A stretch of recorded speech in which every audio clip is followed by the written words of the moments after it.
Let me tell you about Maya. Maya was the kind of woman who could make a room feel warmer just by walking into it. She had a laugh that sounded like it belonged in a sitcom and a heart that could have powered a small village. But Maya had a flaw, one that many of us share. She believed love could fix anything. And that's how she ended up with Darren. Now, Darren wasn't a villain, not at first. He was charming in that I read half a psychology book and now I think I'm deep kind of way. He wore mismatched socks on purpose and claimed it was a metaphor for his soul. Maya thought it was quirky. Her friends thought it was a cry for help. The first few months were a whirlwind.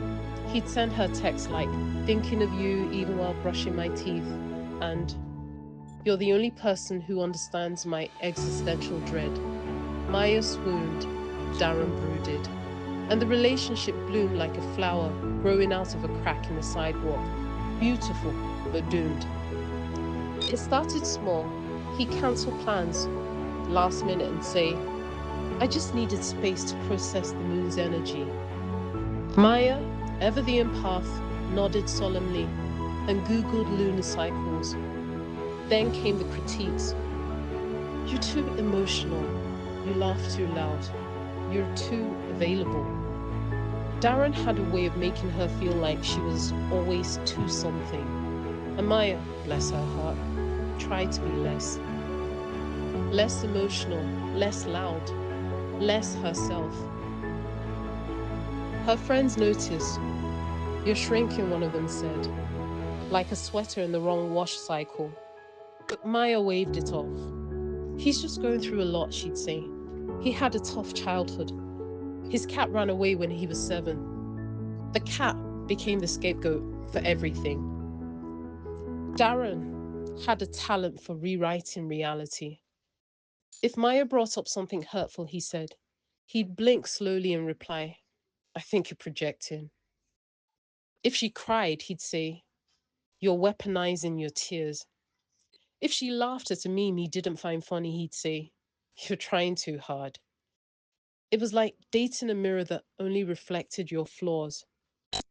But Maya stayed because every now and then Darren would say something like, you're the only person I've ever felt safe with. And Maya, who wanted so badly to be someone's safe place, clung to that like a lifeline. One night, after a particularly confusing argument about whether her tone was too cheerful, Maya found herself sitting in the bathtub, fully clothed, eating dry cereal from the box and whispering, this is fine. It was not fine. She looked at her reflection in the bathroom mirror and saw someone she didn't recognize anymore. Someone who apologized for breathing too loudly. Someone who hadn't danced in months. Someone who used to be full of light and now flickered like a dying bulb. And that's when it hit her. She wasn't in love. She was in a hostage situation with good lighting. Because she thought love meant sacrifice. Because she believed healing someone else would heal her. Because she confused emotional chaos with passion. Because she didn't want to be alone. But eventually, Maya chose herself. She packed her mismatched socks, blocked Darren's number, and started therapy. She cried. She laughed. She bought a plant and didn't name it after him. And slowly, she began to grow again. So if you ever find yourself wondering why someone stayed in a toxic relationship, remember Maya.